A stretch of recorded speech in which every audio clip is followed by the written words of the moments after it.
الذي أرسل رسوله بالهدى ودين الحق ليظهره على كل الدين كله وكفى بالله شهيدا أشهد أن لا إله إلا الله وحده لا شريك له وأشهد أن محمدا عبده ورسوله لا نبي ولا رسول بعده أما بعد اللهم صل وسلم على نبينا محمد وعلى آله وأصحابه ومن تبعهم بإحسان إلى يوم الدين.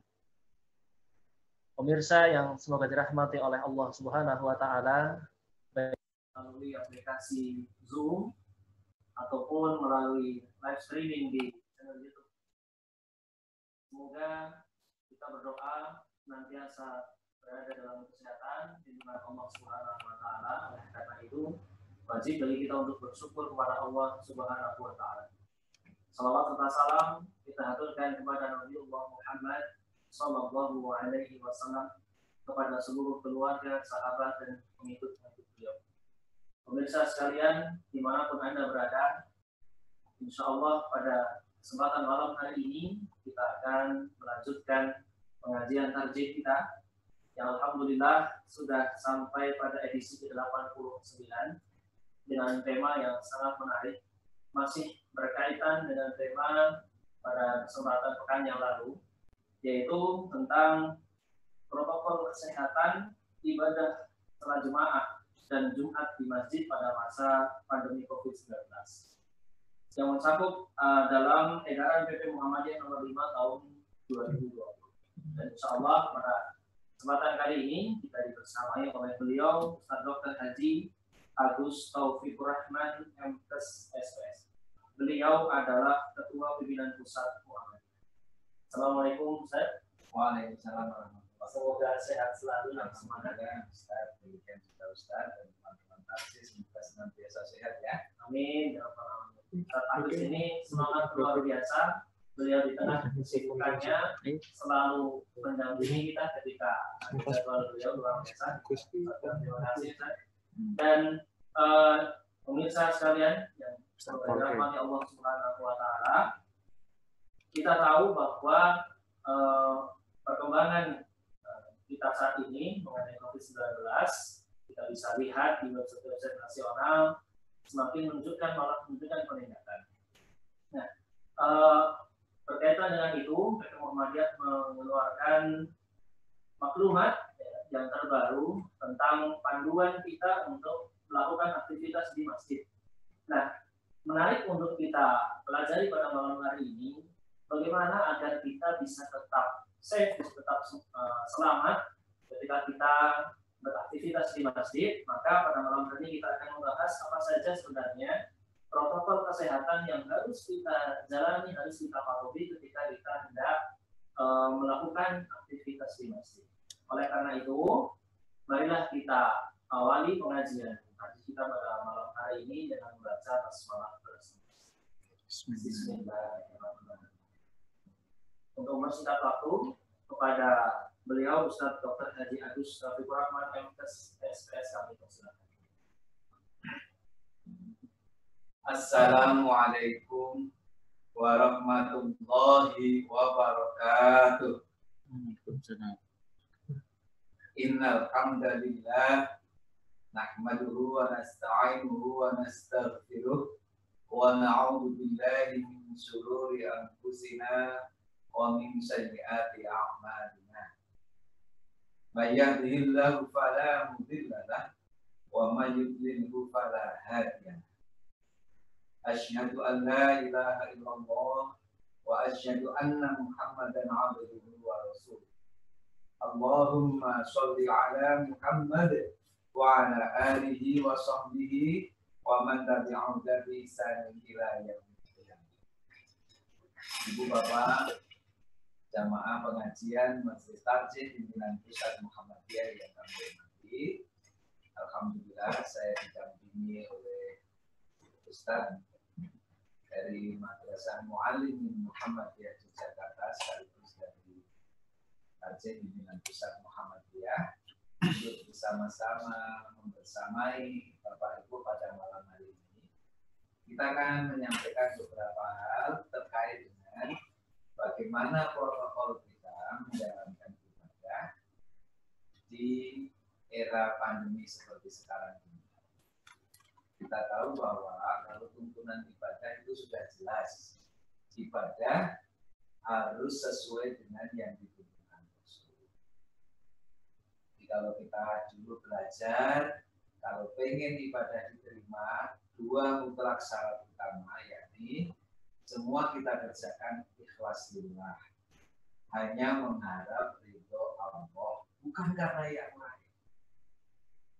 Yang pertama ikhlas. Yang kedua, cara mengerjakannya seperti yang ditunjukkan, yang diajarkan, tentunya oleh Allah dan Rasul.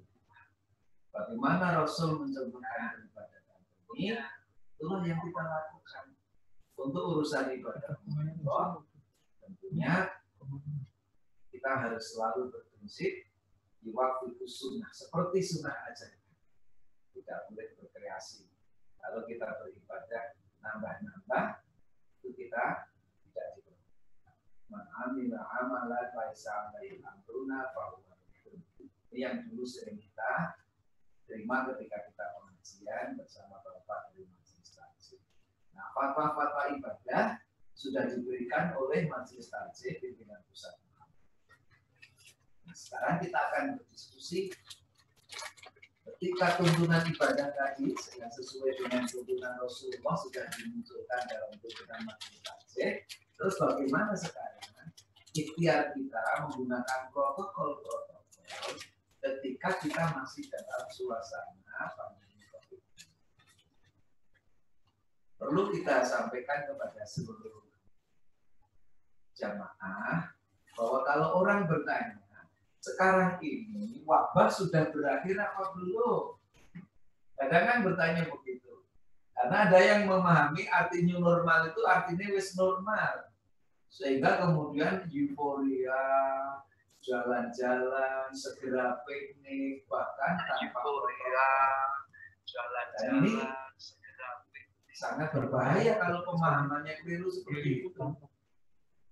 Jadi kalau pertanyaannya, sudahkah sekarang ini wabah berakhir atau sudah terkendali? Jawab yang paling sederhana, lihatlah datanya. Apakah kasus baru masih meningkat? Ternyata laporan dari gugus tugas percepatan penanganan COVID-19 hari ini saja pemeriksaan PCR masih lebih dari 1.000. Ini menunjukkan memang belum terkendali. Seluruh dunia angkanya sudah melebihi 8 juta. Sudah melebihi 8 juta. Oleh karena itu, kalau dibilang sekarang sudah terkendali, belum. Tetapi kita harus juga melihat data yang disampaikan oleh gugus tugas percepatan COVID-19 yang dibentuk oleh pemerintah. Ternyata memang ada daerah-daerah tertentu yang belakangan ini sudah tidak ada penambahan kasus baru. Orang menyebut kondisinya terkendali. Kita sering mengenal dengan istilah daerah hijau. Nah, daerah-daerah yang seperti itu, yang secara tatanan kehidupan boleh menjalankan kehidupan realita baru dengan protokol-protokol baru. Tetapi sekali lagi, saat ini, wabah ini, pandemi ini belum teratasi. Penularannya masih terus, virusnya masih berada di sekitar kita. Oleh karena itu, kita tidak boleh lengah terus melakukan aktivitas tanpa protokol pencegahan COVID-19 dengan baik. Kita selalu ingat bahwa nasihat Rasul, la dororo wa la diror, itu harus kita pegang. Jangan sampai kita melakukan aktivitas yang membahayakan diri kita sendiri, dan juga jangan sampai kita membahayakan orang lain. Maka ketika kita memahami panduan dari surat edaran yang dikeluarkan pimpinan pusat Muhammadiyah, harus kita pahami dengan tepat. Nah, terus daerah-daerah itu apakah hijau selamanya? Ingat, data ini dinamis. Ada sebuah tempat yang awalnya belum ada kasus, tapi dalam perjalanannya muncul kasus. Maka pensikapan kita terhadap dalam tanda petik pembukaan tempat ibadah pun juga harus dinamis. Kita bisa belajar dari negara-negara lain. Kita lihat misalkan di Saudi. Beberapa hari ini Bapak Ibu bisa menyimak berita, lebih dari 70 masjid ditutup kembali oleh pemerintah Saudi karena terdapat penambahan jumlah kasus. Penularannya meningkat kembali. Maka pemerintah Arab Saudi kemudian menegaskan lebih dari 70 masjid itu ditutup kembali. Kalau kita belajar dari Korea Selatan misalkan, sekolah yang tadinya dibuka ditutup kembali karena terjadi penularan. Bukan hanya di Asia, di Eropa pun, di Prancis juga mengalami hal semacam itu. Oleh karena itu, pembukaan tempat ibadah ini harus menjadi teladan dalam ikhtiar mencegah terjadinya penularan. Disinilah pentingnya kita menjalankan protokol-protokol yang sudah disusun oleh MCCC Pimpinan Pusat Muhammadiyah. Protokolnya sudah disiapkan dan sudah diedarkan. Kita bisa mengambil langsung di website MCCC dan itu harus kita lakukan. Ini bagian dari ikhtiar kita agar yang kita lakukan itu bisa sesuai dengan sabda Rasul tadi. Tidak membahayakan diri kita dan juga tidak membahayakan orang lain. Tidak membahayakan jamaah. Nah, itu. Apa yang harus kita persiapkan? Satu, sebagai takmir. Ya. Kalau kita berada di tempat yang oleh pemerintah dinyatakan sebagai penularannya terkendali, di surat edaran PP Muhammadiyah poin-poin itu dari 1, 2, 3, 4 diperbolehkan membuka kalau sudah ada pernyataan dari pemerintah di mana daerah itu COVID-19-nya sudah terkendali. Nah, maka takmir harus mempersiapkan betul agar masjidnya, masjid kita ini, betul-betul menjadi masjid yang siap menjalankan ibadah sesuai dengan protokol pencegahan COVID-19. Yang pertama, jadi masjid ini harus senantiasa terjaga kebersihannya. Maka protokolnya adalah sementara waktu ketika masih musim pandemi ini, yang selama ini kita menggunakan karpet, karpetnya sementara digulung. Kenapa begitu? Karena di musim ini pembersihan lantai itu harus sering dilakukan. Nah, virus ini sangat mudah dimatikan dengan disinfektan. Sabun misalkan, atau pakai alat pel. Maka kalau kita menggunakan lantai keras, keramik, teraso, atau apapun, kita bisa melakukan pembersihan pagi dan sore. Nah, di masjid-masjid kita sarankan sesudah subuh atau sebelum subuh, sesudah asar atau sebelum asar, selalu dilakukan pembersihan. Yang kedua, untuk sementara waktu, kita harus menjaga betul agar sirkulasi udara di masjid kita ini bagus. Maka AC tidak direkomendasikan dahulu untuk sementara waktu. Sehingga jendela kita buka, kipasnya kita nyalakan sehingga di situ udaranya tidak lembab. Ya, itu penting untuk pertama. Yang kedua, itu. Yang ketiga, akses masuk masjid harus bisa dikontrol agar orang yang keluar masuk nanti bisa kita lakukan penanganan protokol dengan baik. Kalau pintu masuk masjid itu hanya 2 atau 3, kita mudah mengontrol. Ketika nanti siapa yang masuk bisa kita kendalikan. Kalau nanti harus pemeriksaan jamaah dengan termogan misalnya, bisa kita awasi dengan baik. Jadi aksesnya disiapkan. Kemudian yang keempat, protokol-protokol ini harus kita cetak, kita pasang di lingkungan masjid. Misal, protokol tentang bagaimana beribadah di masjid selama musim COVID. Kita cetak posternya dan sudah disiapkan oleh MCCC, kita tinggal cetak, kita pasang. Aturan pakai masker semua diketahui, di situ berada di situ. Nah, protokol-protokol itu kita siapkan, di samping kita juga harus mensosialisasikan ke jamaah melalui media-media yang ada, termasuk dengan media sosial. Sehingga jamaah itu sudah tahu bahwa ketika nanti pemerintah menyatakan daerah hijau, kita mau sholat di masjid, oh protokolnya seperti ini. Dan yang kelima, ini penting, takmir masjid atau DKM harus membentuk tim khusus sebagai Satgas COVID-19 di masjid itu. Yang dia akan memimpinkan bagaimana agar masjid kita ini terjaga betul. Terjaga betul. Kenapa kok harus ada tim? Ya karena agar tidak terjadi penularan, masjid masih disarankan untuk tempat ibadah jamaah hanya untuk di lingkungan yang tertutup. Sehingga jamaah yang keluar masuk itu tercatat. Masjid harus punya data. Jamaahnya siapa, kemudian masjid dalam hal ini takmir masjid dan DKM harus mengetahui perkembangan kondisi jamaah. Maka kemudian beberapa masjid mohon maaf bikin tulisan begitu, mohon maaf dalam rangka penanganan COVID-19 untuk sementara waktu jamaah sholat 5 waktu hanya untuk jamaah intern. Ini bisa kita lakukan untuk masjid-masjid yang berada di dalam kampung. Nah, bagaimana dengan masjid yang di pinggir jalan sehingga ada potensi jamaah transit itu bisa berada di situ.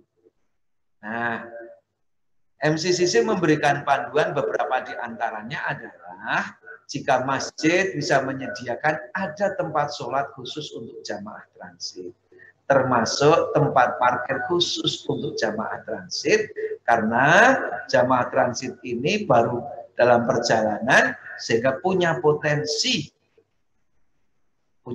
sekali lagi, punya potensi bukan mesti positif gitu ya. Jadi dalam pengendalian diatur dengan tempat yang khusus. Dan ini harus dilakukan oleh takmir masjid, oleh DKM, dan kemudian satuan tugas yang ditunjuk oleh takmir masjid tadi itu yang mengawal. Maka ada masjid yang kemudian menyiapkan rompi khusus, petugasnya ketika mau sholat itu mengatur betul. Dan ini harus disiplin. Ketika protokol itu sudah diputuskan, harus disiplin. Disiapkan oleh takmir masjid. Kemudian protokol bagi jamaahnya apa? Sebisa mungkin wudhu sudah dilaksanakan di rumah. Karena sesuai dengan edaran pimpinan pusat, sholat sunat rawatib itu kita laksanakan di rumah. Sehingga kita berangkat ke masjid sudah dalam keadaan berwudhu. Ya. Insya Allah kalau kita sudah berwudhu, sebelum berwudhu kita sudah cuci tangan, pakai sabun. Cuci tangan pakai sabun ini sangat bagus untuk membuat virus inaktif.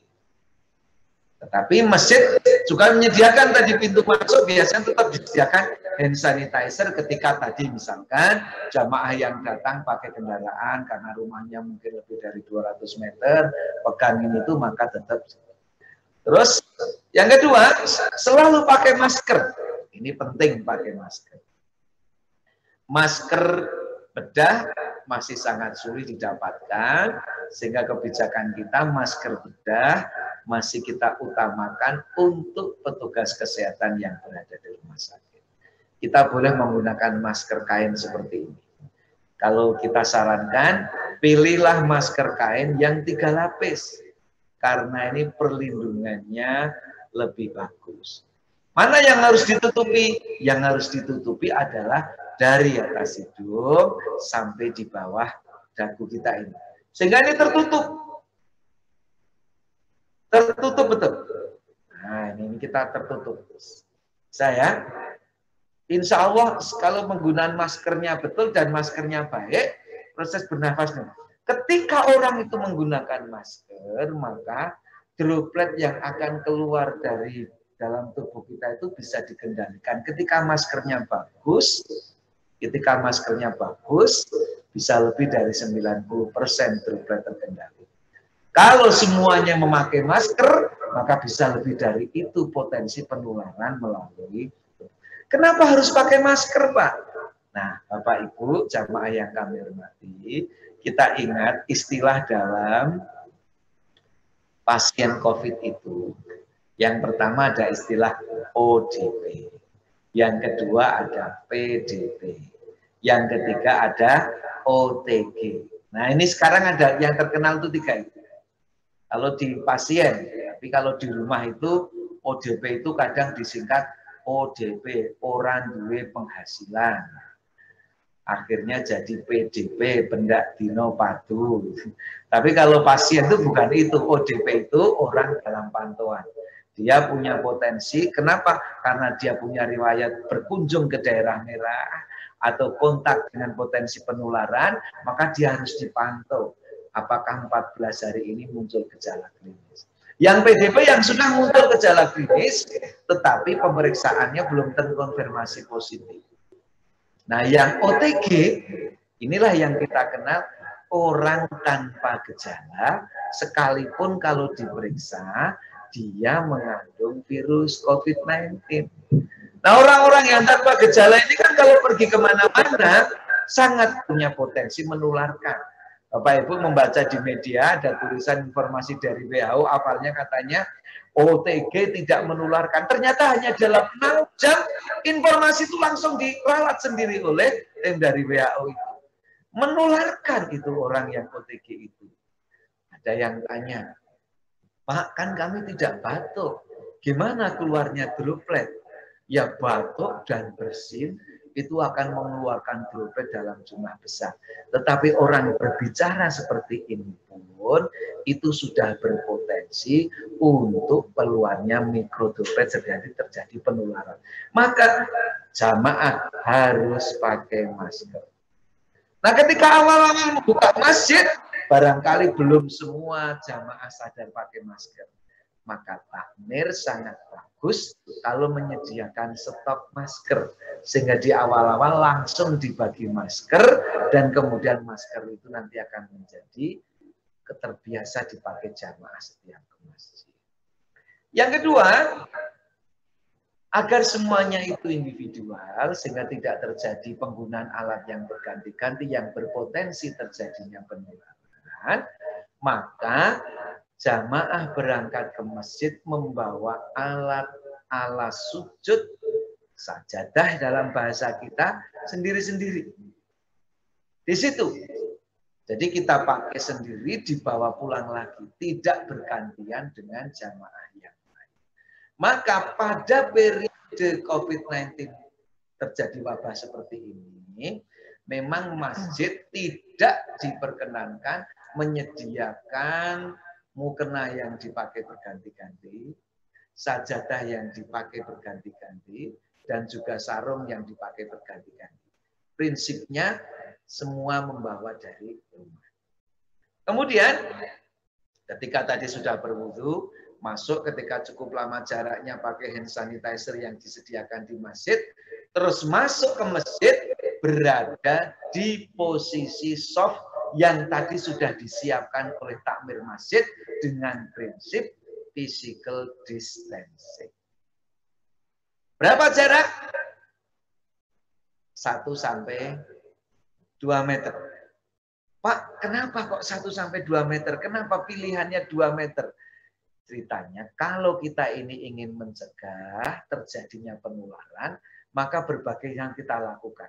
Masker kita pakai, kalaupun nanti masih ada tembus droplet, insya Allah droplet itu tidak akan muncrat lebih dari jarak itu. Sehingga tidak akan tertular. Upaya pencegahannya itu baik. Jadi misalkan saya dengan Ustadz ini 1 meter 30 cm. Insya Allah. Jadi itu pas seperti itu. Sehingga ketika kita menggunakan jarak seperti itu, harapannya masjid tidak akan terisi lebih dari 30%. Kalau Bapak Ibu lihat siaran sholat di Masjid Nabawi, Bapak Ibu bisa menyaksikan, para jamaah bisa melihat jarak shop diatur sedemikian. Nah, di surat edaran PP Muhammadiyah di lampiran fatwa dari Majelis Tarjih sudah ada penjelasan dalilnya bahwa sholat ketika musim COVID-19 ini dengan physical distancing, pengaturan shopnya termasuk diperbolehkan. Nah, diatur di situ. Boleh ditandai dengan cat, boleh ditandai dengan lakban, atau ada masjid yang bikin stiker khusus. Sehingga ketika masuk masjid dengan stiker yang rapi, itu akan menjadikan kita yang sholat di situ itu suasananya menjadi semakin mantap. Nah, kita harus tetap di situ. Sajadah digelar di situ, di posisi itu, sehingga jaraknya itu sesuai dengan prinsip protokol physical distancing. Nah, ketika ketemu di jamaah, kalau zaman normal dulu bersalaman, saat ini kita tidak dituntunkan untuk bersalaman. Meminimalisir kontak. Kalau sudah selesai, kita juga tidak bersengkerama di masjid, tidak lama-lama di situ dengan jamaah yang lain, sementara waktu protokolnya adalah begitu sudah selesai, terus kembali ke rumah. Sampai di rumah, jamaah membiasakan kembali untuk terus segera mencuci tangan, sekali lagi dengan sabun, di rumah dengan baik, dan kemudian selanjutnya beraktivitas terus seperti itu. Jadi ini yang penting bagi jamaah ya. Penting sekali lagi, ketika tadi takmir sudah mengatur semuanya, protokol sudah disiapkan, dicetak, diedarkan, sudah memasang titik-titik untuk tempat sholat, dalam hal ini pengaturan shop dengan physical distancing, hand sanitizer disiapkan, dan semua disiapkan di situ, maka tinggal disiplin jamaah. Biar jamaah disiplin, penting tadi jangan lupa, takmir masjid dan DKM membentuk gugus tugas khusus, kerjanya dijadwal sehingga ketika sholat selalu ada seperti itu. Nah, ketika tim tugas ini agak kesulitan, beberapa masjid ada yang mengatur. Misalkan begitu sudah takbiratul ihram, agar tidak ada lagi nanti yang melanggar tugas, kemudian masjid ditutup. Sehingga yang sholat itu semuanya sudah tertib di situ. Ada yang kemudian masih mengawal tugas, sehingga sampai jamaah yang masuk terakhir pun masih terkendali. Nah, ini kalau yang masjid kampung tadi, yang tertutup jamaahnya, insya Allah lebih aman. Protokolnya bisa dijalankan dengan baik. Yang berat adalah masjid yang di pinggir jalan, yang ada jamaah transit, maka MCCC mengatur lebih ketat lagi. Harus ada tempat parkir khusus bagi jamaah transit dan tempat sholat jamaah transit disediakan khusus. Kami ketemu salah satu masjid yang di sana untuk jamaah transit hanya diperbolehkan berada di lantai tertentu. Ada yang berada di samping. Karena kita menjaga agar tidak terjadi kontak langsung jamaah yang sudah jelas berada di dalam dan jamaah yang dari luar. Bukankah kehati-hatian Rasul juga melarang mencampurkan yang sakit dengan yang sehat. Nah, biasanya di masyarakat yang sering lupa itu adalah masker. Nah, itu kalau untuk sholat harian. Nah, insya Allah kalau untuk sholat harian tidak akan lebih dari 30% dari komposisi jamaah rutinnya berada di situ. Nah, sekarang bagaimana kalau untuk pelaksanaan sholat Jumat di daerah hijau yang sudah diperbolehkan untuk sholat Jumat karena wabah COVID-19 di tempat itu sudah terkendali. Sekali lagi kita ingatkan, data daerah itu hijau atau tidak dinamis. Kalau tempat itu tiba-tiba muncul kasus baru, maka itu bisa kemudian menjadi darurat kembali. Maka sekali lagi, ini takmir harus terus mencari informasi. Sekali lagi, karena masjid harus menjadi teladan dalam mencegah terjadinya penularan ini. Nah, Ini yang pertama, selain protap-protap tadi, tetap disarankan masjid untuk jamaah internal. Oke. Terus yang kedua, dengan tetap menjalankan prinsip physical distancing, isi jamaah diusahakan tidak lebih dari 30% kapasitas.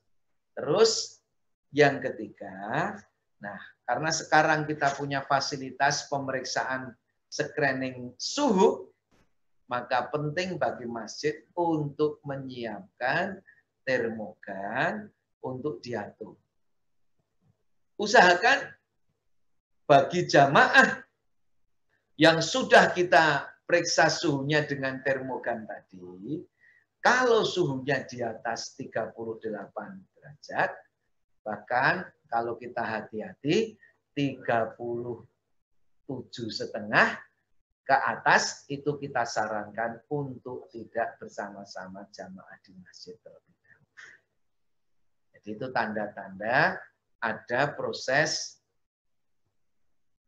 penaikan suhu. Kita tahu kalau proses infeksi itu salah satunya adalah suhu yang meningkat. Nah, bagaimana caranya? Kita periksa dulu. Ya, nanti petugas masjidnya akan meriksa. Terus kalau ragu-ragu, ini 37,8. Nah, kita tunggu beberapa menit. 1, 2, 3, 4, 5 menit. Suasana sudah tenang, kita tembak lagi. Kalau masih tinggi, ya kita harus menyampaikan mohon maaf,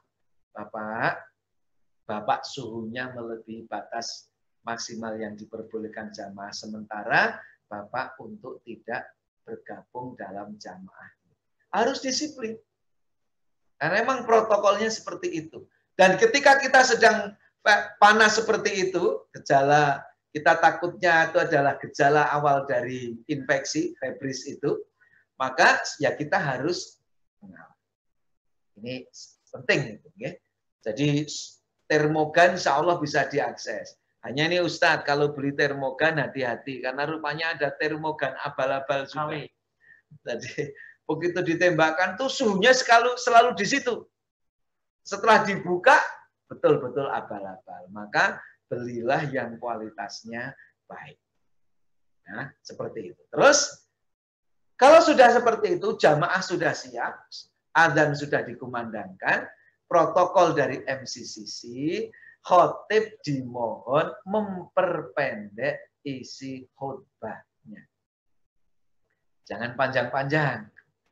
Ini kalau kisah khotib yang terlalu panjang itu teringat kalau pengajian itu Ustaz. Saya itu dapat kisah dari Pak Busro. Jadi kalau sudah di atas mimbar itu kadang lupa. Diingatkan sama jamaah nunjuk gini, itu maksudnya waktu habis, tapi konon mubalehnya malah bilang, maaf, sini sudah lama saya ngisi pengajian, tapi masih ada pesanan untuk menyampaikan manajemen waktu dalam Islam. Padahal maksudnya, tolong Pak waktu.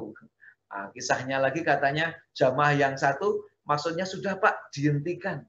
Dengan bahasa, Pak sudah Pak, diputus kayak orang gunting. Tapi konon katanya penceramahnya masih salah tanggap. Penceramahnya ngomong lagi, maaf Bapak Ibu ini sudah lebih 30 menit, tapi Mas di sana minta tambahan materi tuntunan khitanan dalam Islam. Nggak selesai-selesai. Maka MCCC menyarankan sebisa mungkin 10 menit khotib sudah menyelesaikan waktu khutbahnya. Kita untuk menjaga agar kerumunannya itu tidak terlalu lama. Oke? Terus sebagaimana yang dituntunkan Rasul, ya sholat sunat kita jalankan di rumah. Terus protap itu harus kita lakukan terus begitu. Terus begitu. Nah, di antara yang umum tadi, penting dijelaskan dalam protokol MCCC Pimpinan Pusat Muhammadiyah, selama musim pandemi COVID-19, anak-anak di bawah 12 tahun dan orang tua disarankan tetap beribadah di rumah. Kenapa? Karena anak-anak itu potensi tertular karena sistem imunnya belum sempurna. Yang kedua, orang tua biasanya punya komorbid sehingga sistem kekebalan tubuhnya karena ada komorbid seperti tadi, berpotensi ketika terjadi penularan itu kasusnya lebih berat. Oleh karena itu, ini harus dikomunikasikan betul kepada jamaah, bagaimana agar sholat di masjid itu betul-betul dengan protokol yang ketat, sehingga tidak terjadi penularan. Nah, jadi ini prinsip-prinsip. Nah, beberapa yang kemudian sering lupa itu, satu, masker ini yang memang jamaah sering lupa. Oke.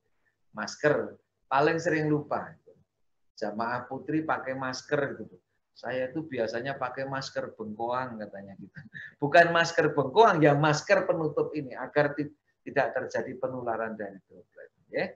Masker. Kalau pakai masker kain ini sebaiknya setelah 4 jam memang harus dicuci. Dicuci dengan deterjen, insya Allah virusnya sudah mengalami kerusakan kalau kita cuci pakai deterjen. Itu yang pertama yang sering lupa. Kemudian yang kedua, jamaah sering lupa membawa sajadah. Nah, disitulah letaknya kenapa kita kemudian harus sering mencuci. Cukup dengan cairan pel, dengan merek apapun itu insya Allah sudah menjadi cairan yang bisa menjadikan virus itu mengalami inaktif. Nah, terus yang kadang lupa lagi, Ustaz, adzan kadang kita kan terbuka. Yang adzan kan sering berganti-ganti. Maka kalau ini mic gitu ya. Kalau sekarang kita ada sarung mic. Kalau selesai diganti langsung dibuang, tapi itu boros. Maka di antara yang dilakukan adalah selesai adzan di mana kita berbicara di situ, sebaiknya mic juga langsung disinfeksi. Pakai apa? Boleh dengan disemprot disinfektan, boleh juga kalau kita misalkan contohnya tisu seperti ini, kemudian tisunya yang disemprot, terus dilapkan. Tapi prinsipnya harus ada proses disinfeksi untuk mic sebelum mic itu dipakai orang lain.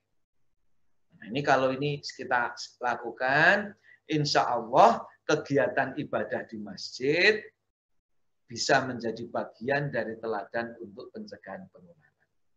Nah, berikutnya, protokol pembinaan jamaah di masjid dari MCCC belum menyarankan pengajian massal di masjid. Sehingga untuk sementara waktu MCCC, Pimpinan Pusat Muhammadiyah, menyarankan pembinaan jamaah masih dilakukan berbasis daring atau menggunakan pengeras suara masjid. Jadi itu insya Allah karenanya untuk masjid kampung tertutup dengan penggunaan pengeras suara masjid itu bisa. Kita pengalaman kemarin waktu sholat Idul Fitri, Ustaz, kampung ternyata masih bisa takbiran bersama. Yang dipakai panduan pengeras suara masjid, jamaahnya berada di halaman rumah masing-masing atau di rumah masing-masing. Sehingga ketika muadzin memimpin takbiran di masjid, memimpin di masjid, pas takbir bersama berada di rumah. Jadi kalau digunakan dengan bagus, sekali lagi, pengeras suara masjid bisa menjadi bagian dari untuk pembinaan jamaah ketika musim COVID-19. Jadi belum disarankan untuk pengajian akad pagi besar-besaran, dan itu dalam rangka ikhtiar kita mencegah terjadinya penularan COVID-19. Nah, mungkin ini dulu Ustaz, protokol untuk peribadatan di masjid, dan nanti bisa kita diskusikan. Intinya yang ingin kami tekankan kepada Bapak Ibu jamaah, kalau ditanya apakah sekarang ini wabah sudah terkendali, jawabnya tentunya belum. Karena penambahan kasus masih terjadi di banyak tempat. Karena belum terkendali, maka kita harus terus berhati-hati. Kapan? Ya sampai nanti vaksin ditemukan, obatnya bisa ditemukan, karena sampai sekarang vaksin masih belum ditemukan. Kita ingat, corona yang muncul dalam wabah MERS tahun 2012 saja, baru beberapa bulan yang lalu vaksinnya bisa ditemukan dengan settle. Sekarang uji coba terus. Uji coba terus. Di samping memang sekuensi dari virus ini ternyata berbeda-beda masing negara. Di Indonesia saja ditemukan perbedaan antara virus yang ada di Jakarta dan yang ada di Surabaya. Menurut ahli mikrobiologi, sudah ada sekitar lebih dari 10 sekuensi dari virusnya itu. Di samping dulu dikenal strain dari A, B, C, ternyata masing-masing negara itu berbeda. Sehingga kita nggak bisa mengandalkan hanya vaksin dari luar.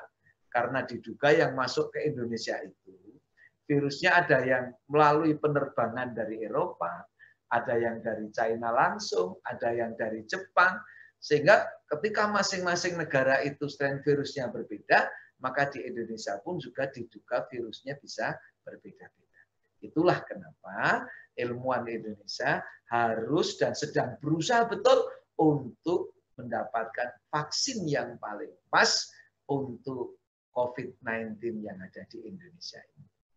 Karena itu, selama belum terkendali, prinsip kita harus berpegang teguh nasihat Rasul, la dororo wala diror.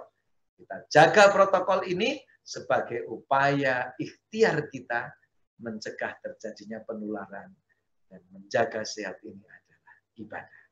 Demikian pengantar diskusi malam ini. Banyak salah, mohon maaf. Saya kembalikan kepada Ustadz.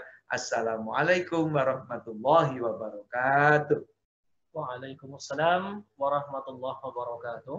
Kami aturkan terima kasih kepada Ustadz Agus yang telah menyampaikan materinya dan sangat menarik apa yang sudah diulas oleh beliau. Kita di sini ada beberapa pertanyaan, Ustadz. Insya Allah akan kami bacakan. Pertanyaan yang pertama, Ustadz, menurut edaran terbaru, bagi yang berada di zona hijau boleh beraktivitas di masjid.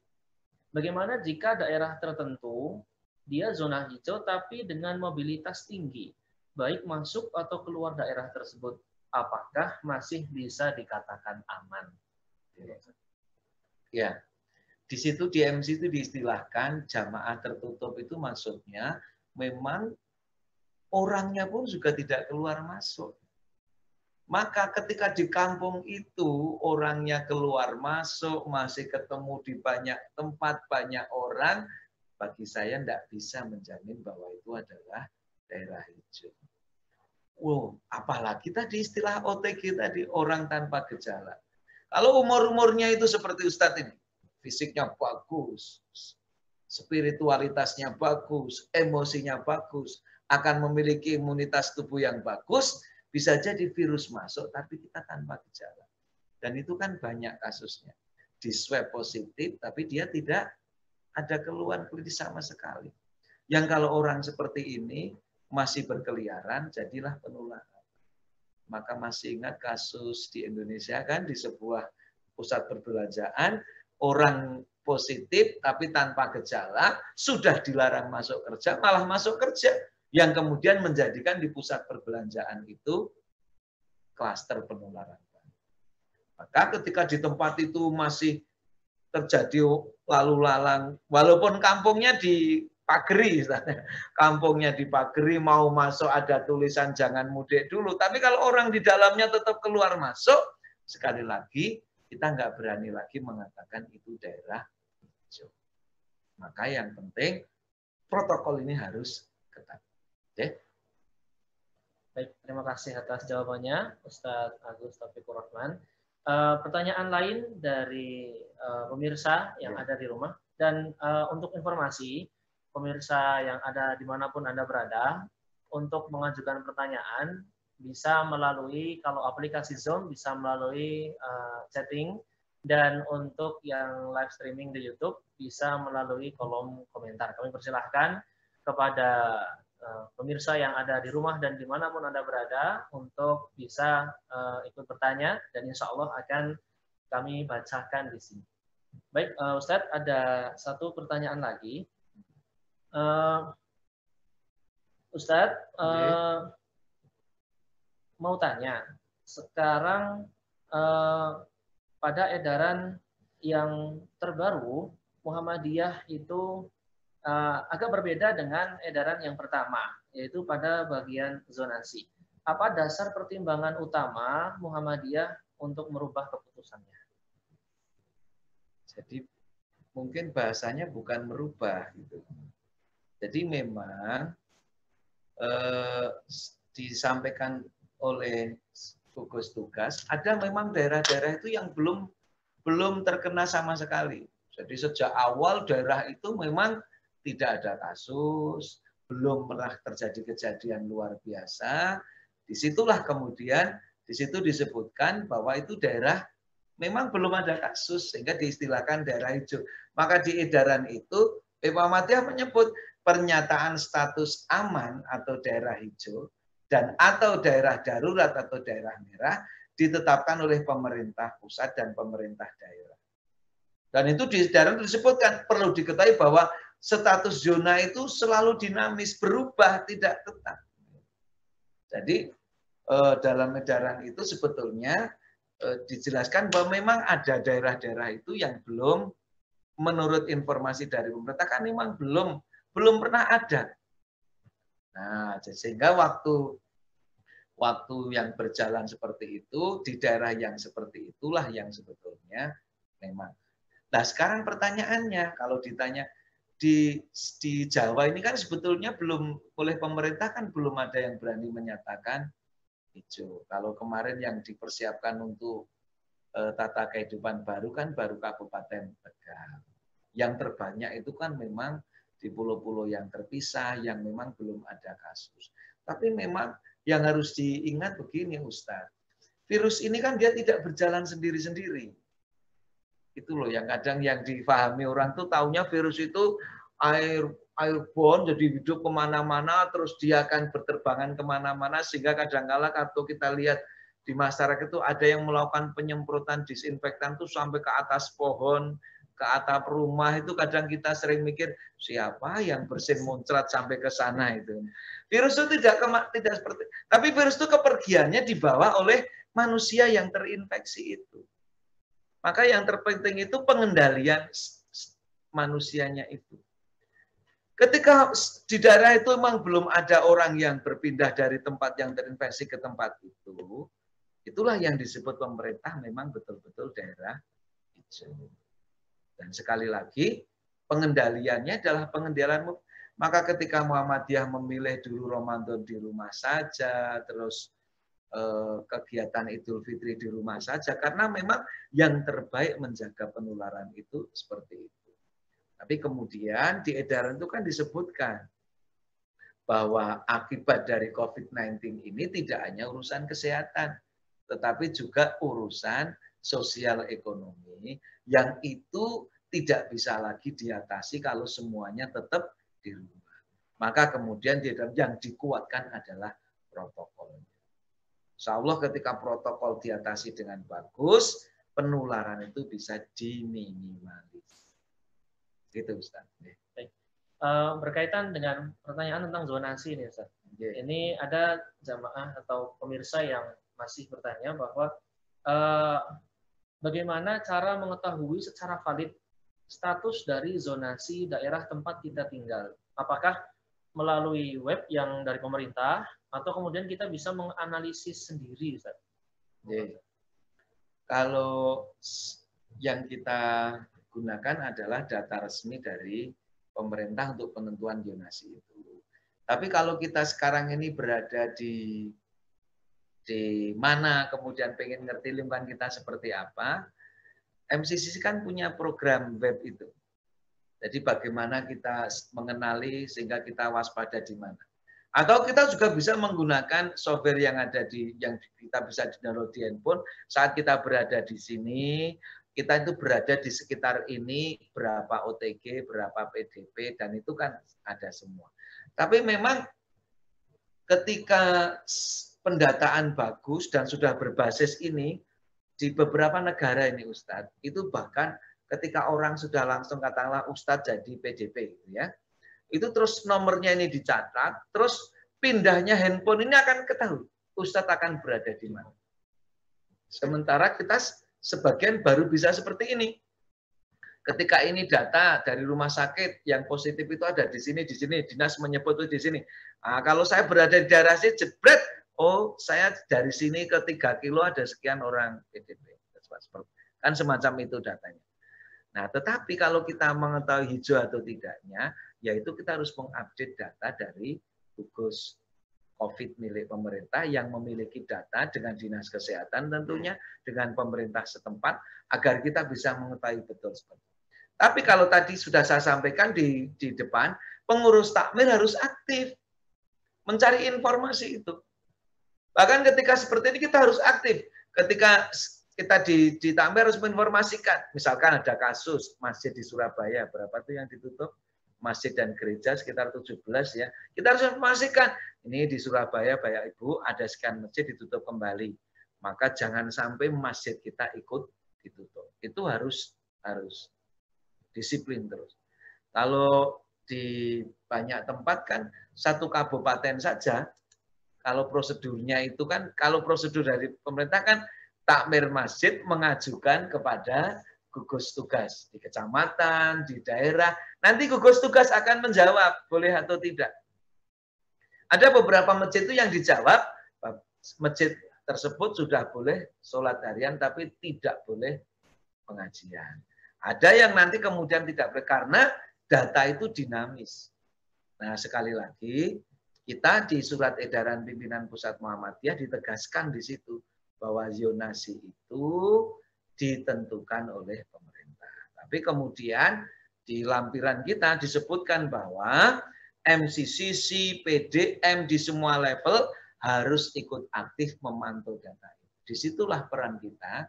Muhammadiyah punya MCCC, punya struktur dari pimpinan ranting sampai pimpinan pusat. MCC-nya pun juga sampai di tempat itu, bahkan di amal usaha, dia yang harus mengupdate data terus-menerus. Itu Ustaz, ya. Baik, sangat jelas dan sangat terang bagaimana penjelasan dari Ustaz Agus Taufikur Rahman. Kita intinya harus senantiasa mengupdate terus informasi yang berkembang, ya, terutama dari yang sudah dilakukan oleh MCCC, dan juga yang lebih penting kita harus menjaga diri dengan menerapkan protokol dengan ketat. Ya walaupun mau merah mau hijau, tapi kalau insya Allah ketat, nah insya Allah kita akan selamat. Gitu, Ustaz, ini ada pertanyaan yang lain, mohon maaf Ustaz, dari Lili Khairiyah. Ya, saya mau tanya Ustaz, bagaimana kalau termogannya membaca suhu di bawah 36,5?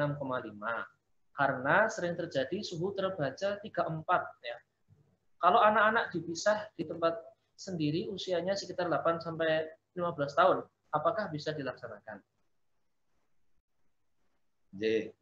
Jadi yang pertama memang beli termogan itu harus yang kualifikasinya bagus.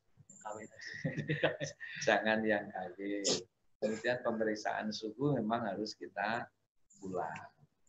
Atau nembaknya yang keliru. Nah, ini pernah Ustaz, saya kan gitu kan, saya di mobilnya kan ber-AC. Terus nembaknya kan tidak tepat. Suhunya jadi rendah sekali. Saya juga, loh mosok saya suhunya bisa di bawah 34 itu. Orang kayak gini kan seperti itu. Maka penting itu di nembaknya. Ada kan bahkan kalau nggak salah berapa 28 atau berapa. Kalau nembaknya ke AC kan kadang di mobil kan. Maka penting kita nembak. Kita pakai handphone ya petugasnya. Terus kemudian nembak dengan jarak yang tepat. Lihat apa petunjuk penggunaan dari produk itu karena masing-masing pabrik kan berbeda-beda. Maka harus petunjuknya di situ. Kalau jaraknya 5 cm ya harus 5 cm. Nah, seperti itu. Ada kan termogan itu yang untuk mengukur AC kan juga ada, hanya jarak sekian meter kemudian ditembakkan. Itu yang termogan. Belilah termogan yang bagus. Ini kajian ya Ustaz. Yang agak berat dari COVID ini, kadang gejalanya itu, apalagi pada orang OTG, gejalanya itu kan tidak hanya panas sekarang itu. Tidak hanya panas. Maka jangan saya ditembak 35 terus seenaknya, tidak bisa. Karena gejala klinisnya sudah beraneka ragam. Tetap semuanya protap itu dalam rangka istilahnya kalau jaga di sini masih lolos, cegati di sini, jadi semuanya seperti itu. Nah, terus bagaimana dengan anak-anak? Nah, jadi anak-anak itu paling aman adalah tetap di rumah. Walaupun mau ke masjid agak susah mengendalikannya. Coba bayangkan, ini ilustrasi yang sering di itu. Kenapa kok TK, SD belum disarankan? Bayangkan nanti semuanya pakai masker. Ini humor yang sering bidang pada masker. Karena anak-anak terus lihat maskernya bagus, itu kan komentar. Maskermu bagus. Bagus ya gambar Donald Bebek. Nanti satunya ngomong, kamu juga bagus. Gambar Upin Ipin. Tukaran yuk. Coba bayangkan. Itu hancur semuanya. Tidak ada lagi kemudian fungsi masker untuk perlindungan tadi. Maka memang anak-anak dalam kasus ini rentan sekali, lebih baik di rumah. Baik, Ustadz, ini ada salah satu peserta, pemirsa yang ingin bertanya melalui aplikasi Zoom secara langsung. Moga-moga.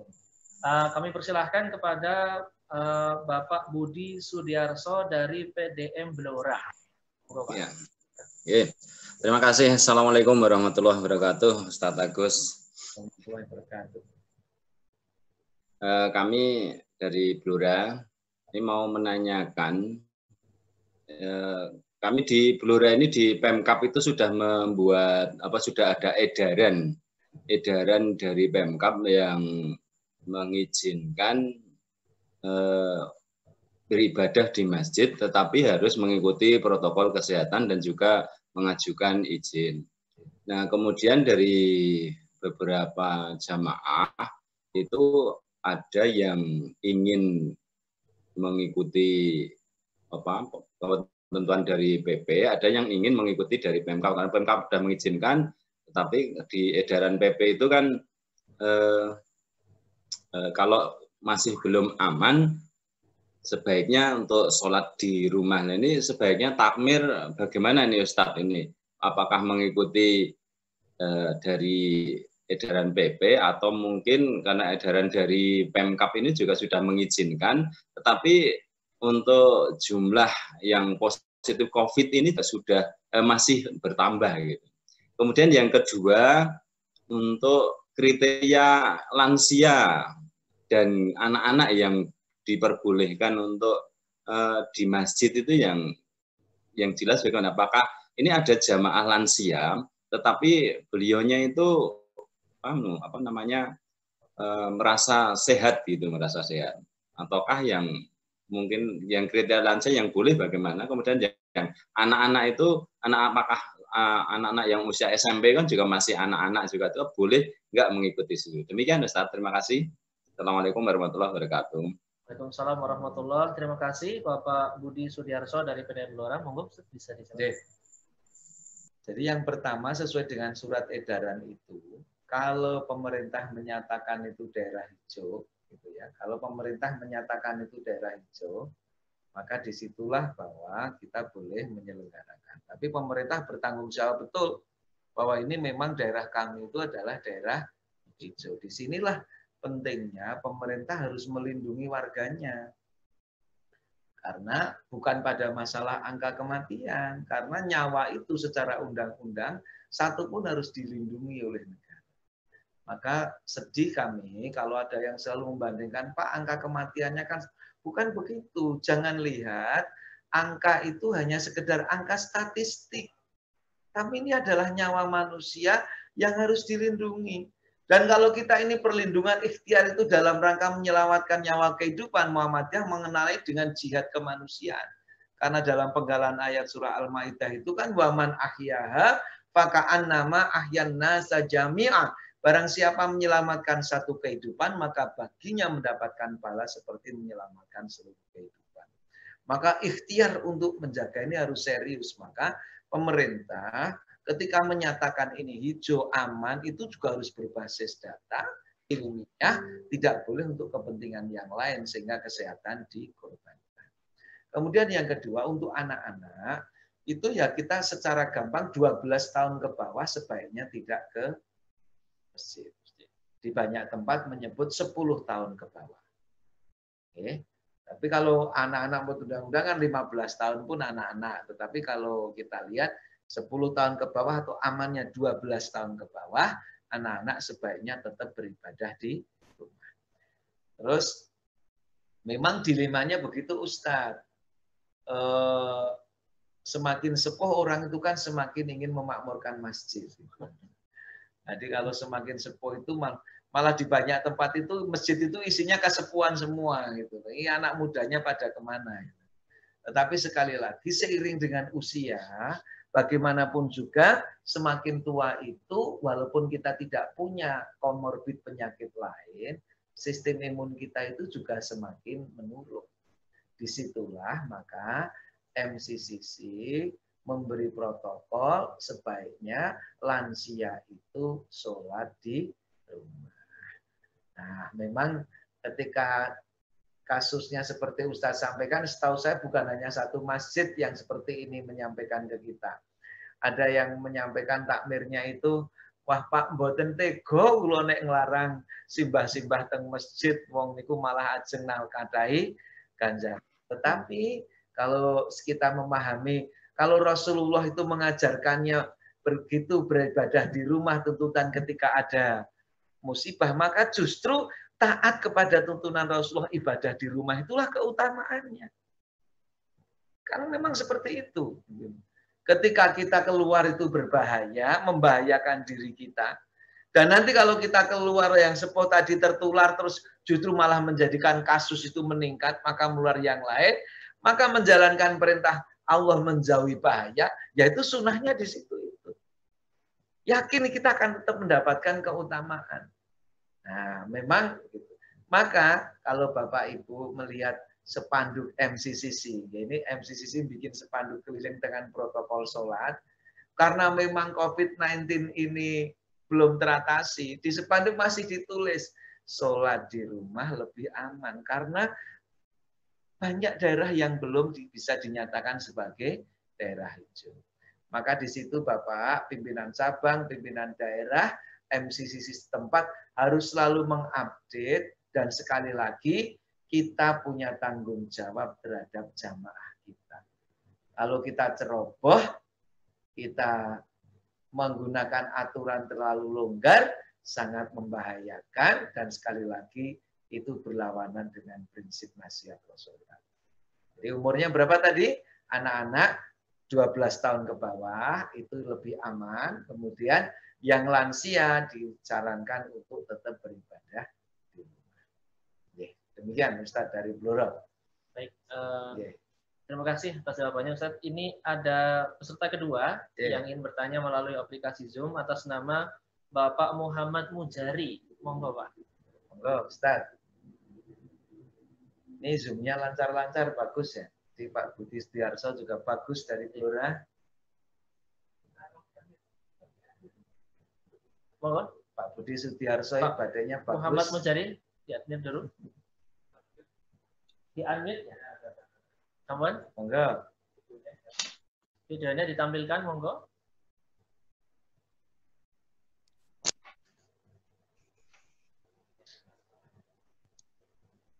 Monggo Ustadz Ahmad Muzari. Halo, assalamualaikum. Waalaikumsalam warahmatullahi wabarakatuh. Nggih, Pak Ustadz izin bertanya.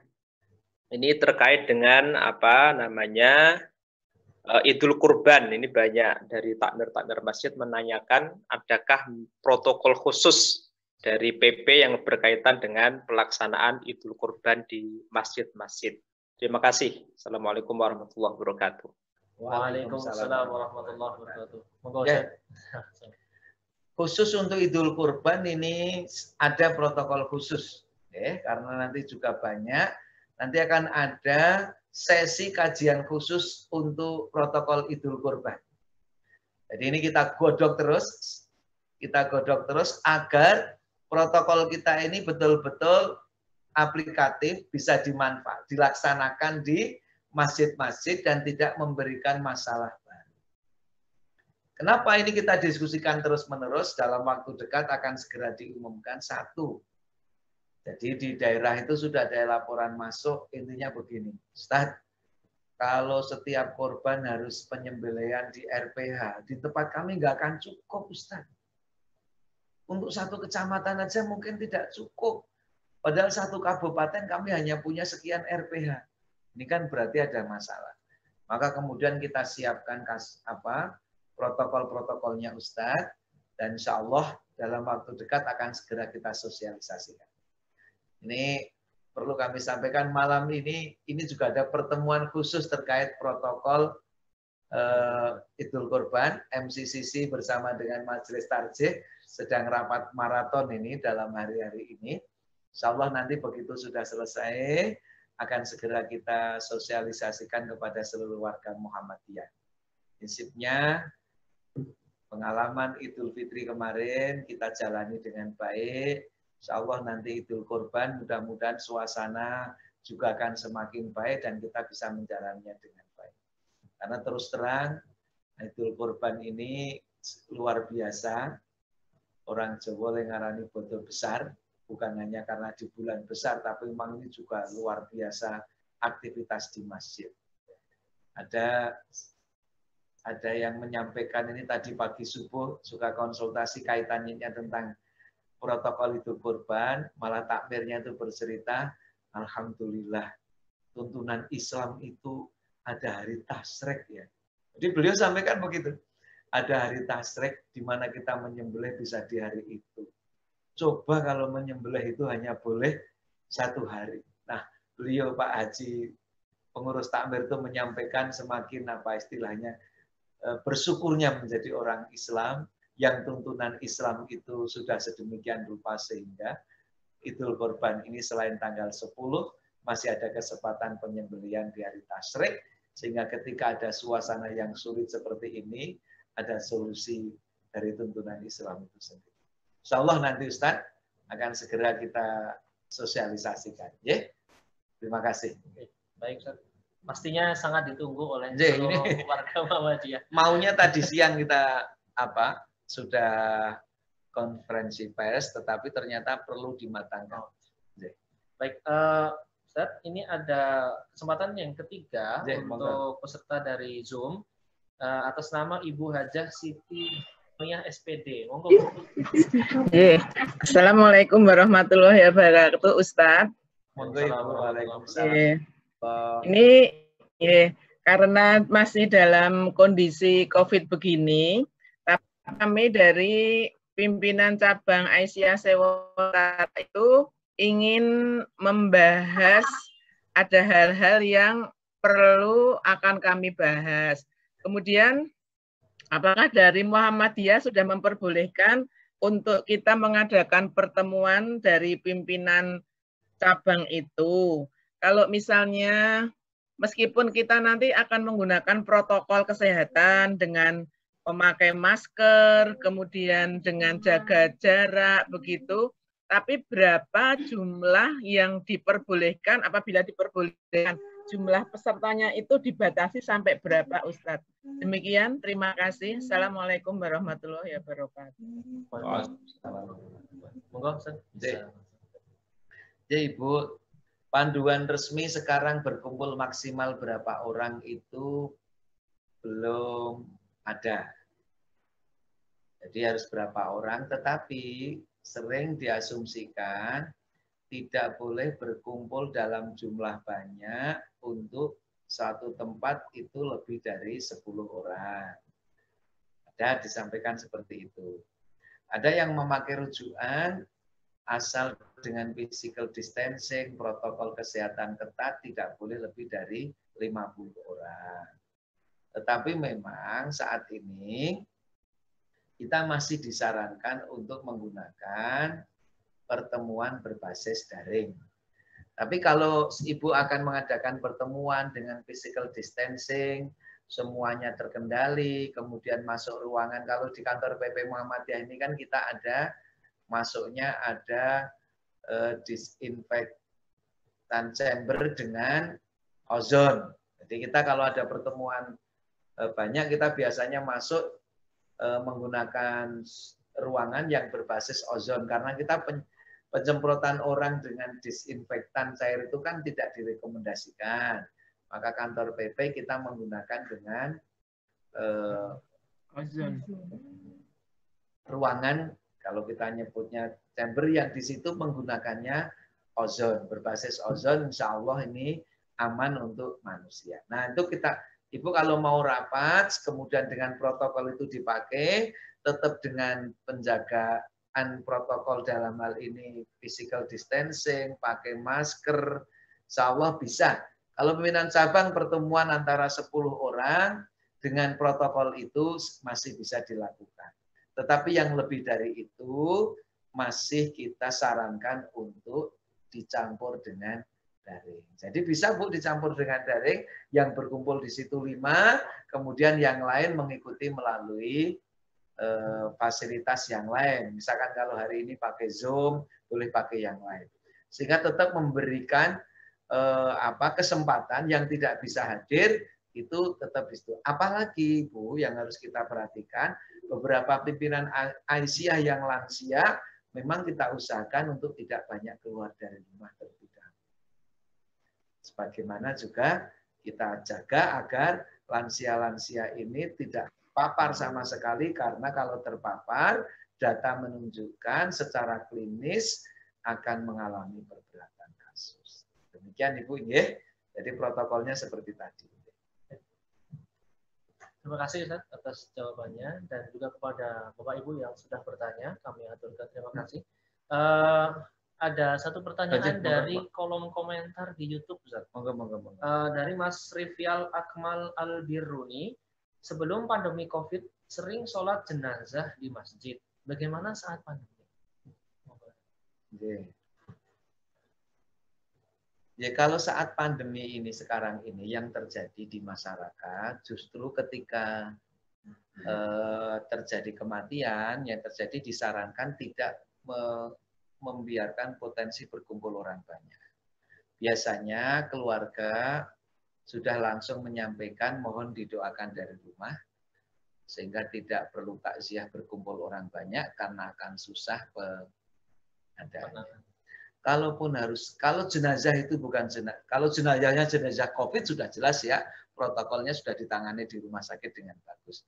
Kalau jenazahnya bukan jenazah COVID, maka ketika kita mau melaksanakan sholat jenazah dengan jumlah yang banyak, tetap menggunakan protokol kesehatan ketika sedang beribadah seperti sekarang.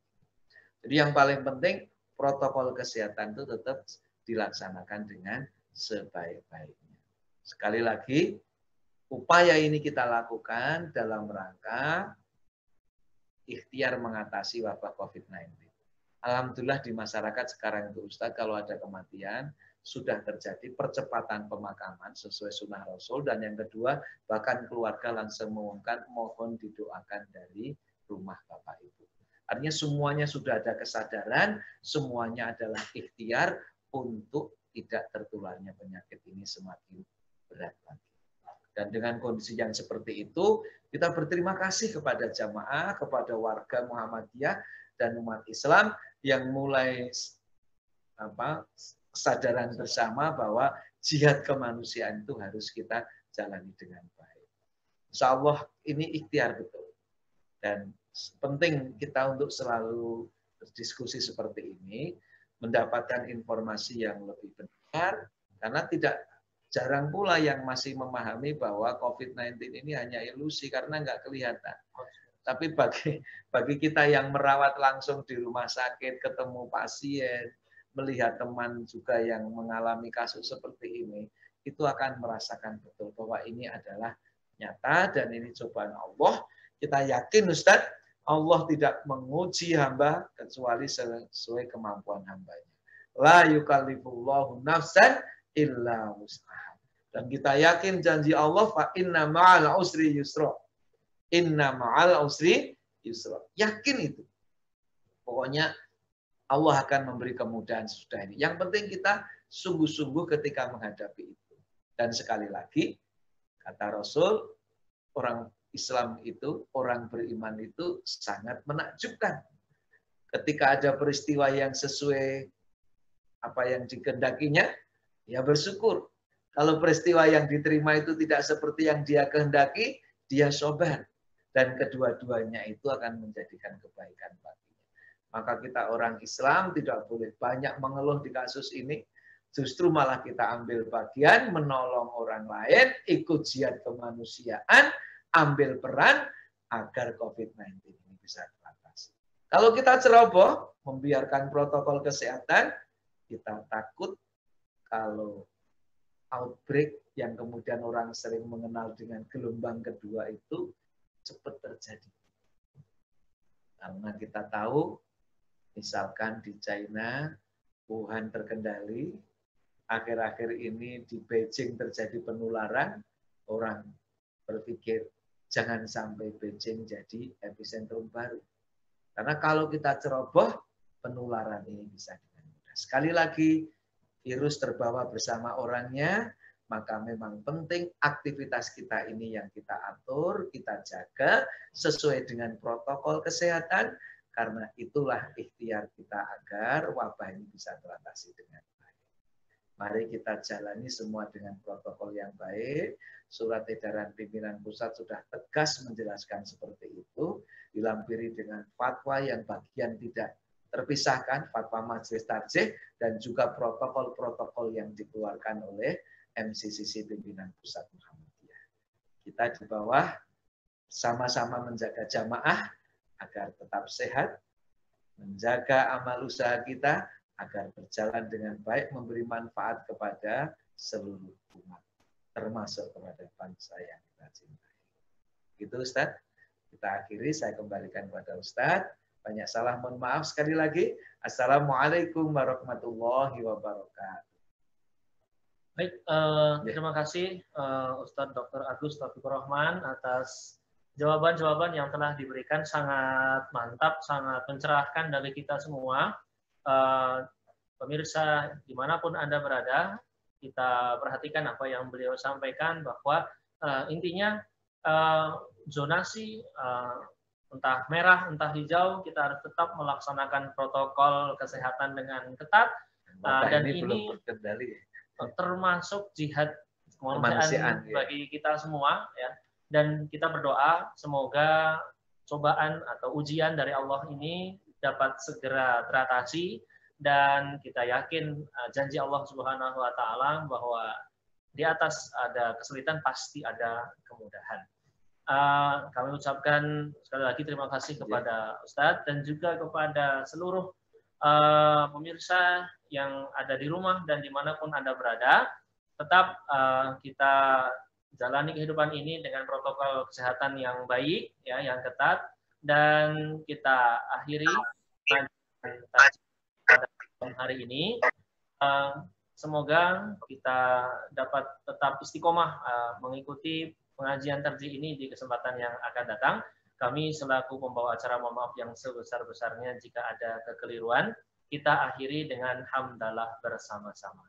Alhamdulillahirabbil alamin. Subhanallah husni ihtimamikum billahi fi sabilil haq fastabiqul khairat. Wassalamualaikum warahmatullahi wabarakatuh. Waalaikumsalam.